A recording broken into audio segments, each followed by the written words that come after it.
आइए मित्रों, हमारे YouTube चैनल स्वाध्याय में आपका हार्दिक स्वागत अभिनंदन। आज हम आपके लिए लेकर आए हैं तंत्र सिद्धांत इस शीर्षक पर प्रेरणादायक ज्ञानवर्धक ज्ञान चर्चा। अगर आपने हमारे चैनल को लाइक और सब्सक्राइब नहीं किया है तो आपसे निवेदन है, कृपया चैनल को लाइक और सब्सक्राइब अवश्य करें। तंत्र किसे कहते हैं? तंत्र एक प्रकार की कला है जिसके द्वारा एक ऐसा दृश्य उपस्थित किया जाता है जिसका कारण आसानी से समझ में नहीं आता और जिसे देखकर मनुष्य आश्चर्यचकित हो जाता है। वह मनुष्य जो इस प्रकार की कला में प्रवीण हो जाता है, समाज में आनंद और सम्मान की दृष्टि से देखा जाता है। लोग उसे प्रकृति की अव्यक्त शक्तियों का अधिकारी अथवा आध्यात्मिक पुरुष समझकर उसकी प्रतिष्ठा करते हैं। तंत्र एक कला है जिसके द्वारा अलौकिक और अव्यक्त प्राकृतिक शक्तियों का निदर्शन किया जाता है। अव्यक्त शक्तियां कौन सी है, उनका फल कैसे उत्पन्न होता है, उनके फलीभूत होने का सामान्य सिद्धांत क्या है, वे किस रूप में फलीभूत होती हैं, उन स्वरूपों का प्रभाव क्या होता है, विभिन्न प्रकार के यंत्र, उन यंत्रों तथा उनके अंतर्गत रहने वाले अंकों और अक्षरों का अर्थ क्या है एवं उनका उपयोग तथा उनके प्रमाण क्या है। तंत्र सिद्धांत के 8 भाग हैं। संसार में ऐसी नाना प्रकार की शक्तियां हैं जो प्रतिदिन प्राणियों के अनुभव में आती है, और कुछ इस प्रकार की भी शक्तियां हैं जिनका न तो हमें ज्ञान है और न जिनका अनुभव भी होता है। उष्णता, प्रकाश, ध्वनि और विद्युत एक रूप में अनुभूत होते हैं और इनका हमें ज्ञान भी होता है, परंतु इन्हीं शक्तियों के कुछ ऐसे भी रूप हैं जिनका हमें अनुभव नहीं होता। बेतार के तार वाले यंत्रों में विद्युत का प्रभाव, चुंबक की शक्ति तथा ऐसे ही अन्य रूप में हमें अनुभूत नहीं होते। जीवन एक शक्ति है और प्रकृति के ऊपर जीवन शक्ति किस प्रकार काम कर रही है, अब तक यह बात अज्ञेय ही है और मैं समझता हूँ यह सदा के लिए अज्ञेय ही रहेगी। इन्हीं गुप्त शक्तियों को हम अव्यक्त शक्तियों के नाम से पुकारते हैं। कौन जानता है कि किस प्रकार जीवन शक्ति प्रकृति के ऊपर काम कर रही है।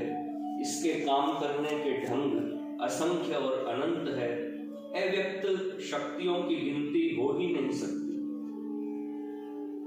अव्यक्त शक्तियां ब्रह्मांड और पिंड, जगत और मनुष्य एवं ईश्वर और जीव में समान रूप से व्याप्त है। विशिष्ट क्रिया योग के साधन के द्वारा मनुष्य बहुतेरी अव्यक्त शक्तियों को प्राप्त कर सकता है और उसके द्वारा वह छोटे रूप में अपने जीवन में देवी शक्तियों का प्रदर्शन कर सकता है। वह प्रकृति का प्रभु बन जाता है तथा उस पर अधिकार प्राप्त करता है। फिर किसी प्रकार की बाधा उसके मार्ग में नहीं आती। वह पास और दूर की प्रत्येक वस्तु को अपनी इच्छा अनुसार देख सकता है, सुन सकता है तथा अनुभव कर सकता है। बिना किसी कठिनाई के वह जहां चाहे जा सकता है। उसे शारीरिक या मानसिक कोई रोग नहीं होता। अपनी शक्ति के प्रयोग से वह दूसरों के रोग और पीड़ा का शमन कर सकता है। वह सदा प्रसन्न रहता है। इस प्रकार की ईश्वर में रहने वाली अव्यक्त शक्तियों का प्रमाण सिद्ध योगी अपने उदाहरण के द्वारा दे सकता है। वह मनुष्य जो ईश्वर के समीप पहुंच जाता है अथवा जो अपनी व्यक्तिगत आत्मा को परमात्मा में लीन कर देता है, उसकी आत्मा दिव्य अव्यक्त शक्तियों से प्रकाशित हो जाती है।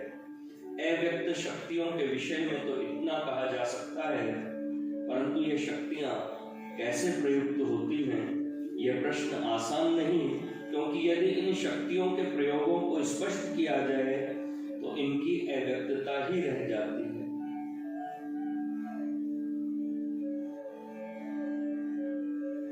यदि इन शक्तियों के प्रयोगों को स्पष्ट किया जाए तो इनकी अव्यक्तता ही जाती रहती है। तथापि हम कह सकते हैं कि मन, शरीर और आत्मा की शुद्धि के द्वारा अव्यक्त शक्तियां जागृत की जाती है और तब वे स्वयमेव स्वभावतः उन उपकरणों को उपस्थित करती है जिनके द्वारा उनकी उत्पत्ति या प्राप्ति होती है। यद्यपि यह विषय अज्ञात सा है, तथापि हम उनके फलीभूत होने के मुख्य सिद्धांतों का निरूपण कर सकते हैं। अंधेरी रात में एक बिजली के प्रकाश को देखो, तुम्हें उसके चारों ओर एक प्रकाशमय वृत्त दिखलाई देगा। जो वस्तु उस वृत्त के अंदर आएगी वह प्रकाशित हो उठेगी। इसी प्रकार का प्रभाव एक सिद्ध पुरुष का होता है। जिसने प्रकाश को प्राप्त कर लिया है वही औरों को प्रकाश प्रदान कर सकता है। जिसने अपनी अव्यक्त शक्तियों को जागृत किया है वही दूसरों के अंदर भी उन्हें जागृत कर सकता है। यह जागृति ही अव्यक्त शक्ति का फल है। कोई भी शक्ति उसकी किसी विशेष स्वरूप के बिना नहीं अनुभूत हो सकती। एक विशेष स्वरूप के द्वारा एक विशिष्ट शक्ति की एक विशेष क्रिया का भान होता है। योगी और तांत्रिक सब प्रकार की अव्यक्त शक्तियों के स्वरूप को 5 भागों में विभक्त करते हैं: पृथ्वी, अप, तेज, वायु, आकाश। वह स्वरूप जिसमें हम स्थायित्व और दृढ़ता का अनुभव करते हैं पार्थिव शक्ति की क्रियाओं का परिणाम है। अप के द्वारा हम उस स्वरूप को प्राप्त करते हैं जिसमें हमें शांति, प्रेम और सौंदर्य की प्राप्ति होती है। तेज के द्वारा शरीर में हमें आकर्षण, प्रकाश और दीप्ति की प्राप्ति होती है।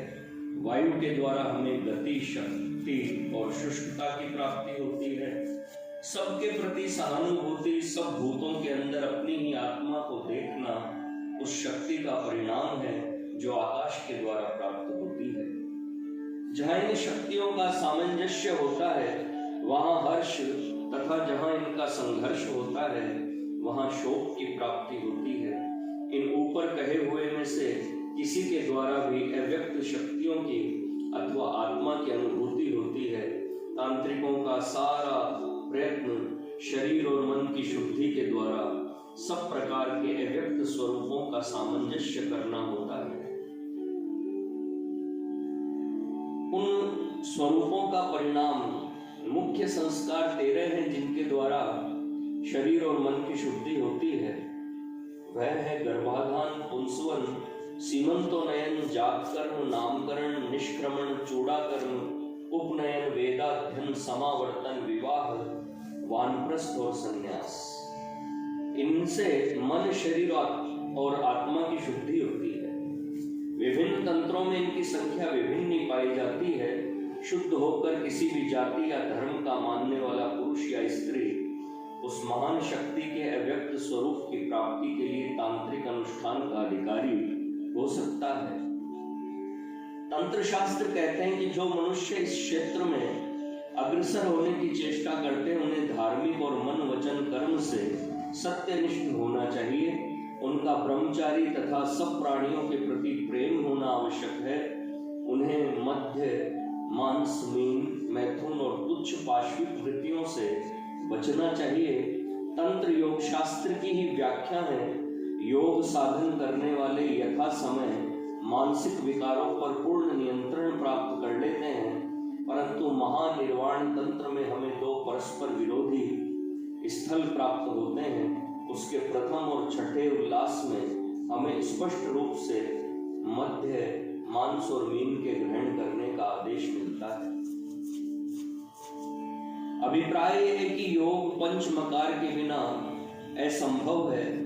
इस प्रकार यह निश्चित किया गया है कि जो मनुष्य महानिर्वाण तंत्र के अनुसार योग साधन करता है उसे पाप नहीं लगता और उसे संसार से मुक्ति मिल जाती है।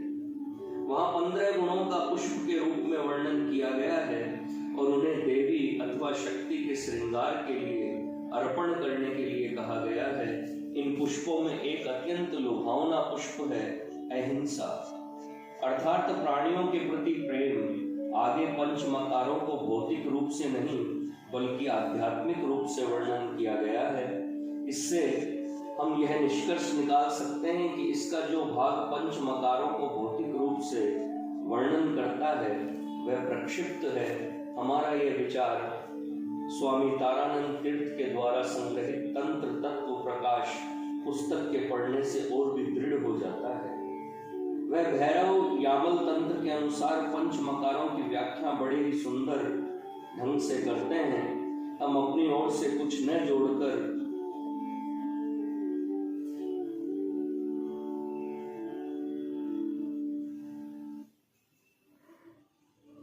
तारा रहस्य तंत्र में तारा की अर्चा के लिए अर्थात ब्रह्म विद्या की प्राप्ति के लिए परम अनुष्ठान के साथ साथ दिव्य भाव का होना आवश्यक माना गया है। भाव की महानता पर यहाँ क्यों जोर दिया गया है और यह महानता ही क्या वस्तु है, ये प्रश्न यहाँ बहुत ही महत्वपूर्ण है। हम जानते हैं कि तंत्र में कुल एक परिभाषित शब्द माना गया है। महानिर्वाण तंत्र में कुल शब्द के द्वारा 9 वस्तुओं का बोध होता है। वे हैं जीव, प्रकृति, दिक्, काल, पृथ्वी, अप, तेज, वायु और आकाश। वैशेषिक दर्शन में कुछ अंतर के साथ इनको द्रव्य के नाम से पुकारा गया है। वहां इनका इस प्रकार उल्लेख हुआ है: पृथ्वी, अप, तेज, वायु, आकाश, काल, दिशा, आत्मा और मन। यह संसार इन्हीं 9 तत्वों अर्थात कुलों की सृष्टि है। वस्तुतः यह अखिल जगत उस महाशक्ति की छाया है जब साधक शक्ति और सृष्टि की एकता का अनुभव करता है तभी वह कुलाचार में दीक्षित होता है। एकता की इस अनुभूति को दिव्य भाव के नाम से पुकारते हैं। इस दिव्य भाव की सहायता से साधक पशु भाव को नष्ट करता है, इसीलिए वह वीर कहलाता है। वीर भाव के बिना कुल दिव्य नहीं हो सकता। एकता का दिव्य भाव प्रशंसनीय है। वह पशु जिसने अपने पाश या बंधन को नष्ट नहीं किया वह शक्तिहीन है और वीर नहीं कहला सकता। इसलिए दिव्य भाव से युक्त साधक के द्वारा ही तारा की अर्चा होनी चाहिए। उस दिव्य भाव में पंच मकारों का प्रमुख स्थान है। इन मकारों में मध्य का प्रथम स्थान है। या मध्य का अर्थ मदिरा नहीं है। साधक अपने सहस्र दल कमल चक्र में शक्ति का ध्यान करता है और वहां वह दिव्य भाव में मत्त करने वाले रस का आस्वादन करता है जो रस चंद्र गर्भ से स्रवित होता है। दूसरा मकार मांस है। साधक के लिए किसी भी प्राणी का मांस भक्षण करना अत्यंत ही निषिद्ध है। उसे तो अज्ञान अवस्था में भी मांस नहीं खाना चाहिए, क्योंकि मांस जीवित प्राणियों के मारने से प्राप्त होता है। ज्ञानी पुरुष निर्विषयता के मांस का आस्वादन करते हैं, जिससे आत्मा को परमानंद की प्राप्ति होती है। वह मांस काम, क्रोध, लोभ, मोह रूपी पशुओं को विवेक के कृपाण से मारने पर प्राप्त होता है। तीसरा मकार मीन है। इस संबंध में 6 प्रकार के मीनों का वर्णन मिलता है। वे हैं क्रमशः मद, वंचना, पाखंड, हर्षातिरेक, पिशुनता, ईर्ष्या और द्वेष। इन 6 मीनों को, मछलियों को साधक सांसारिक विषयों से बचाने वाले जाल में पकड़ता है और इन्हें सत्य ज्ञान की अग्नि में भूनता है। इस प्रकार से एक प्रवीण मछुए के द्वारा मछलियां खाई जाती है और वह जल में रहने वाले जीवों के मांस से बचता है। चतुर्थ मकार मुद्रा है। मुद्रा का अर्थ है बंद करना। मुद्राएं 8 प्रकार की हैं जिन्हें ब्रह्माग्नि में पचाना चाहिए। त्यागी पुरुष इन 8 प्रकार की मुद्राओं को पकाता है और उन्हें सावधानी के साथ प्रतिदिन खाता है। वह पशु हिंसा से सदा अलग रहता है। ये 8 मुद्राएं हैं आशा, कामना, निंदा, संदेह, आलस्य, द्वेष, अहंकार और लज्जा। 5वां मकार मैथुन है। मेरुदंड स्नायु सूत्र से ग्रथित है। मेरुदंड ही एक सुंदर रमणी है। वह आलिंगन करने योग्य है। जब श्वास प्रश्वास दोनों नासिका छिद्रों में समान होते हैं तभी उस रमणी से संभोग करने का ठीक समय आता है। यही संभोग साधकों के लिए विहित है और मानव स्त्री के साथ संभोग करना अत्यंत निषिद्ध है। इस संभोग के पश्चात साधक को अवर्णनीय आनंद का अनुभव होता है और वह जगत में पूज्य बनता है तथा योगियों की उच्चतम अवस्था को पहुंचता है। इस प्रकार दिव्य भाव से संबंध रखने वाले पंच मकारों की व्याख्या की गई है। यहाँ तक कि शंकर ने भी तारिणी अर्थात ब्रह्म विद्या की आराधना के लिए इनका प्रयोग करने का समर्थन किया है। अब यह स्पष्ट हो गया है कि पंच मकार मुक्ति तथा योग सिद्धि की प्राप्ति के लिए प्रमुख साधन है।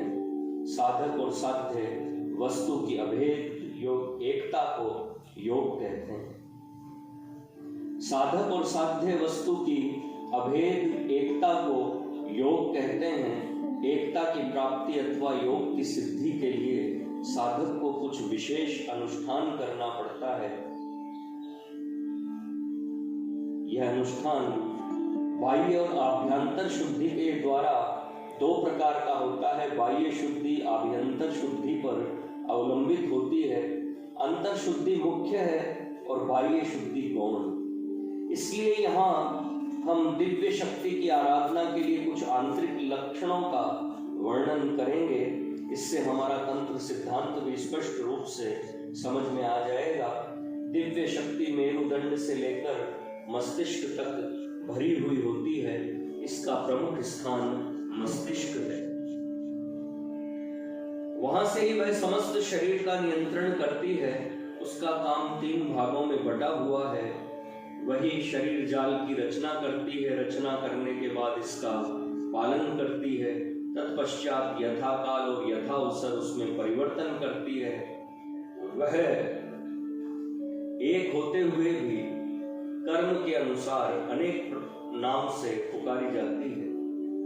सृजन शक्ति के कारण वह ब्रह्मा कहलाती है। पालन शक्ति के कारण विष्णु और संहार शक्ति के कारण वह शंकर कहलाती है। सृष्टि पालन और संहार का काम प्रत्येक क्षण शरीर में होता रहता है। ये क्रियाएं परस्परापेक्षित है। सबकी गति एक साथ होती रहती है। जिनका प्रभुत्व होता है वह दिख पड़ती है और दूसरी अज्ञातावस्था में पड़ी रहती है। शरीर रचना शास्त्र के अनुसार हम उस दिव्य शक्ति के काम को 2 भागों में विभाजित कर सकते हैं, केंद्रीय स्नायुजाल और क्रियात्मक स्नायुजाल। केंद्रीय स्नायुजाल में शक्ति चेतनावस्था में रहती है। ज्ञान तंतुओं और क्रिया तंतुओं से इस जाल का निर्माण होता है। ज्ञान तंतु के द्वारा वह चैतन्य रहती है और क्रिया तंतु के द्वारा अपने संकल्प को क्रियान्वित करती है। उसकी एक क्रिया शिव कहलाती है। वह शिव समस्त घटनाओं को जानता है और इच्छा अनुसार उनमें परिवर्तन करता है। दूसरा भाग है क्रियात्मक स्नायुजाल। इसके 2 भाग है, पहला असंवेदनीय और दूसरा संवेदनीय। क्रियात्मक स्नायुजाल में व्याप्त होकर शक्ति अनिच्छा पूर्वक काम करती है। हमारे शरीर में बहुत से काम अज्ञात रूप से ही हो रहे हैं। असंवेदनीय जाल के स्नायु हृदय और उदरगत अंतड़ियों को संकुचित करते हैं और संवेदनीय जाल के स्नायु उन्हें बढ़ाते हैं। असंवेदनीय जाल के लिए दूसरा नाम स्वयं शासित प्रणाली कह सकते हैं, क्योंकि इस प्रणाली में कुछ स्नायु शिरोस्थि के ऊपरी भाग से उठते हैं और कुछ उसके निचले भाग से उठते हैं और पीठस्थ अस्थि के प्रथम हृदय ग्रंथि से लेकर तीसरी ग्रंथि तक इस सीमा के भीतर संवेदनीय स्नायु उठते हैं, क्योंकि संवेदनीय प्रणाली असंवेदनीय प्रणाली के मध्य भाग से उठती है। इसलिए असंवेदनीय प्रणाली को विष्णु और संवेदनीय प्रणाली को ब्रह्मा कह सकते हैं। यह नाम उनकी क्रियाओं से भी सिद्ध हो सकते हैं। इस विषय में अनावश्यक विवरण बढ़ाकर हम चर्चा को बढ़ाना नहीं चाहते और कह देना चाहते हैं, जिससे आगे आने वाले विषय के समझने के लिए कुछ आधार मिल जाए। इन स्नायुओं के बहुतेरे शिरोभाग होते हैं और यह शिरोभाग उन स्नायु रंध्र के भंडार होते हैं। इन शिरोभाग से जो स्नायु निकलते हैं वह नाड़ी जाल का निर्माण करते हैं। ये नाड़ी जाल बहुत ही महत्वपूर्ण होते हैं। इन्हें चक्र कहते हैं क्योंकि शक्ति इनमें घूमती रहती है और इनके द्वारा प्रत्येक इंद्रियों का व्यापार करती है। इन इंद्रियों के साथ शिरोभाग शक्ति के भंडार होते हैं। यदि शिरोभाग को हटा दे तो उस इंद्रिय का विकास बंद हो जाएगा, चाहे उसको प्रचुर परिणाम में रक्त प्राप्त क्यों न होता हो। इसलिए शिरोभाग और उनसे संबंध रखने वाले नाड़ी जाल शरीर के विकास और क्रियाशील बनाने के लिए बहुत ही उपयोगी है। योगी और तांत्रिक उस दिव्य शक्ति के ध्यान के द्वारा शिरोभाग की क्रिया को सदा नियमित करने की चेष्टा करते हैं। इस छोटी सी चर्चा में हम नाड़ी जाल का पूर्ण विवरण नहीं दे सकते, अंग शास्त्र के अनुसार उसका संकेत मात्र कर देते हैं और इसके पूर्ण विवरण के लिए पुस्तक का अवलोकन करने की प्रार्थना करते हैं। वे नाड़ी जाल जिनका यहाँ वर्णन किया गया है गिनती में 17 है, परंतु योगियों के कथनानुसार उनमें से यह 7 प्रधान है: मूलाधार, स्वाधिष्ठान, मणिपूरक, अनाहत, विशुद्ध, आज्ञा और सहस्रार। शक्ति सुषुम्ना नाड़ी में होकर संचार करती है और महान सहस्रार चक्र में निवास करती है। तांत्रिक साहित्य में केवल शक्ति की आराधना पर ही जोर दिया गया है। शक्ति के काली, दुर्गा, चंडी, सरस्वती, ब्रह्म विद्या, तारा तथा अनेक नाम हैं। यह अखिल विश्व उसका अपना स्वरूप है। संसार की प्रत्येक वस्तु आकृति विशेष में किसी गुण को परिलक्षित करती है, जिसमें वह वस्तु हमारे सामने दिखती है। प्रत्येक मनुष्य, पशु अथवा प्राणी अपना एक विशेष रूप रखते हैं, जिनमें शक्ति का एक गुण विशेष प्रकट होता है। जगत के विकास प्रवाह में प्रत्येक वस्तु का एक विशेष नाम और संख्या होती है। इसलिए यह कहा जा सकता है कि प्रत्येक नाम और संख्या का एक रूप विशेष होता है, जो प्रकृति माता अर्थात शक्ति के एक गुण विशेष को प्रकट करता है। क्योंकि जगत के समस्त दृश्य कंपन से उत्पन्न होते हैं, इसलिए प्रत्येक नाम, अंग और आकृति कंपन के परिणाम है। पतंजलि ने इस सिद्धांत का अच्छा निरूपण किया है। उन्होंने ठीक ही कहा है कि मनुष्य वही है जैसा वह संकल्प करता है। आत्मा स्वयं मनुष्य के संकल्प के द्वारा ही प्रकाशित होती है।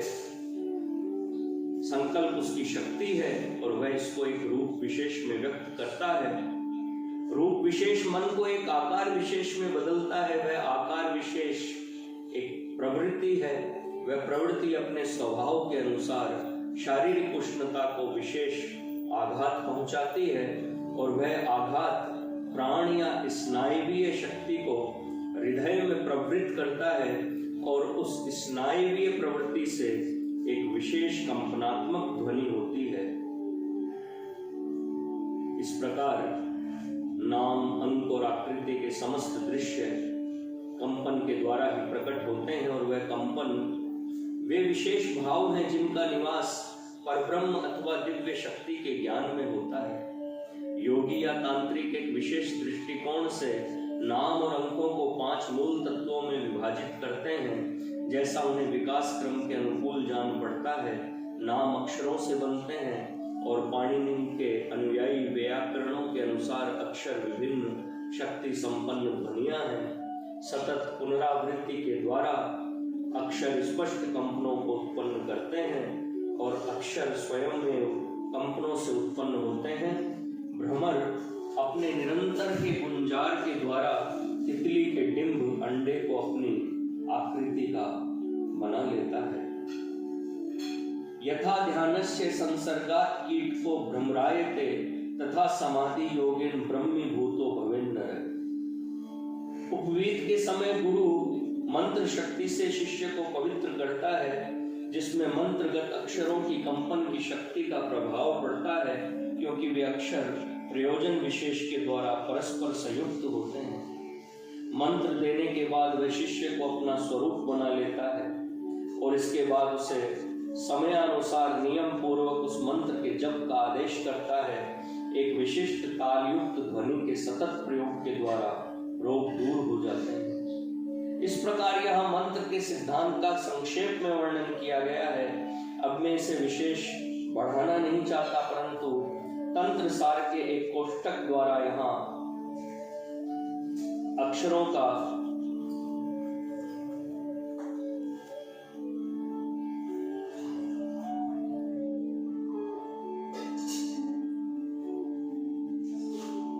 यहाँ एक और मुख्य विषय विचारणीय है। अंक विज्ञान के प्राय सभी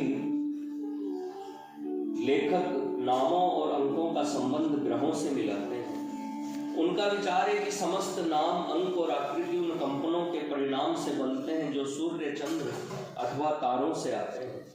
इस प्रकार अक्षरों का संबंध उनके अनुरूप ग्रहों से स्पष्ट हो जाता है। प्रत्येक अक्षर की एक विशेष ध्वनि होती है, प्रत्येक ध्वनि का एक विशेष कंपन होता है और प्रत्येक कंपन में एक विशेष नाम और अंक होते हैं। प्रत्येक अक्षर के अपने एक विशेष संख्या के कंपन होते हैं। यह कंपन ग्रहों के प्रकाश के द्वारा आते हैं और वे उन्हें सूर्य से प्राप्त करते हैं जो विशेष गुणों से पूर्ण होते हैं। उनके संपर्क से प्रकाश कंपन या ध्वनि को उत्पन्न करता है, जिसे हम विभिन्न दृश्यों, स्वरों, अक्षरों, नामों और आकृतियों में प्रत्यक्ष दृश्यों, स्वरों, अक्षरों, नामों और आकृतियों में प्रत्यक्ष करते हैं। ध्वनि और प्रकाश सापेक्ष वस्तुएं हैं। दीपक राग में हम जानते हैं कि ध्वनि विशेष के द्वारा प्रकाश उत्पन्न होता है। ग्रहों का हमारे ऊपर प्रभाव पड़ता है। इसे इस प्रकार समझा जा सकता है कि सूर्य मंडल का अखिल ब्रह्मांड के साथ वही संबंध है जो एक परिवार का जगत के साथ है। उसी प्रकार ग्रह का वही संबंध सूर्य लोक से है जो संबंध एक मनुष्य का उसके कुटुंब के साथ होता है। जिस प्रकार एक परिवार में मनुष्य अपने साथ रहने वाले प्राणियों से अच्छे बुरे नाना प्रकार से प्रभावित होता है, उसी प्रकार हमारी पृथ्वी हमारे साथ साथ अपने संबंध रखने वाले ग्रहों और अन्यान्य तारकों से प्रभावित होती है। यह प्रभाव केवल प्रकाश के कंपन के रूप में होते हैं। सूर्य मंडल की रंगभूमि में ग्रहों का एक विशेष स्थान होता है और इस विचित्र प्रकृति नाट्यशाला के दर्शक हम लोगों के ऊपर उनका विशेष प्रभाव पड़ता है। उनकी प्रत्येक क्रिया हमारे हृदय पट पर तथा पृथ्वी के प्रत्येक वस्तु के आकार पर अंकित है। जिस प्रकार पृथ्वी पर आकृतियां हैं, वैसे ही कल्पना में भी आकृतियां होती है। इस प्रकार की अनेक आकृतियों का वर्णन तंत्र शास्त्र तथा अंक शास्त्र में प्राप्त होता है, क्योंकि आकृतियां ग्रह संबंधी बुरे अथवा अच्छे प्रभावों का निदर्शन करती है। इसलिए इन शास्त्रों का ज्ञाता स्वयं में अपनी तथा औरों की अवस्था के विषय में चाहने पर सूचना दे सकता है। तंत्र और अंक शास्त्र के ग्रंथ ऐसी अनेकों आकृतियों का वर्णन करते हैं जिन्हें यंत्र कहते हैं। वे यंत्र चाहे हुए अच्छे या बुरे परिणाम के उत्पन्न करने की युक्तियां हैं।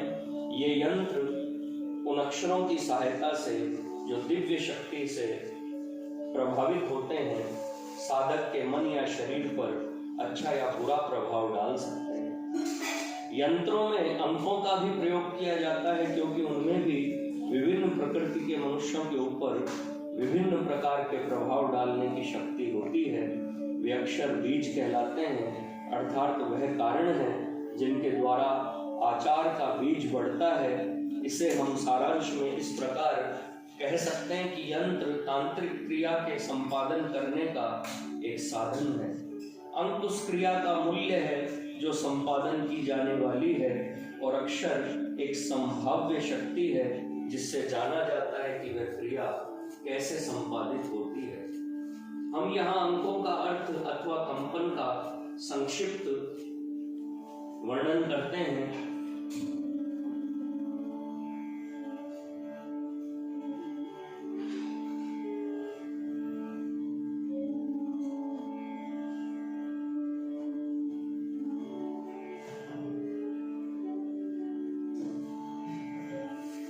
नाम उसके अधिकारी नामे की क्रियाओं और गुणों का विभेदक है।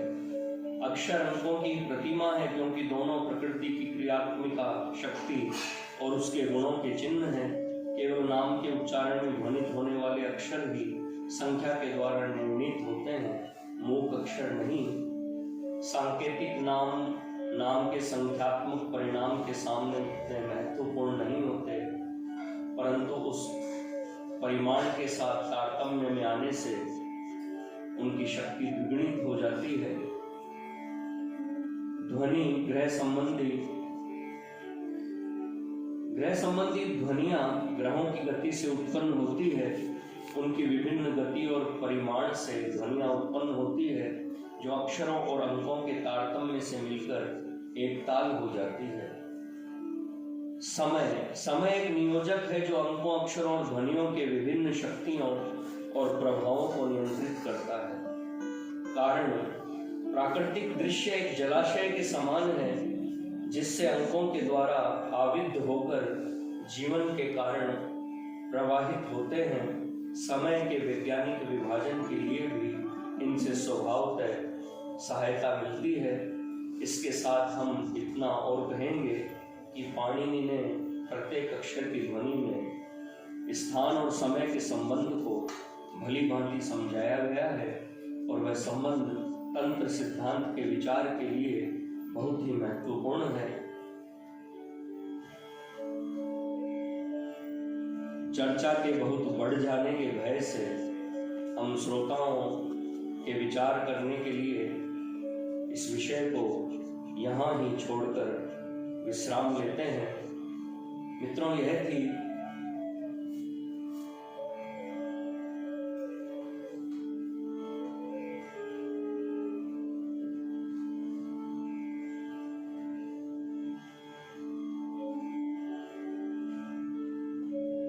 तंत्र सिद्धांत इस शीर्षक पर प्रेरणादायक ज्ञानवर्धक ज्ञान चर्चा। अगर आपको हमारा चैनल वीडियो पसंद आए तो इसे लाइक और सब्सक्राइब अवश्य करें।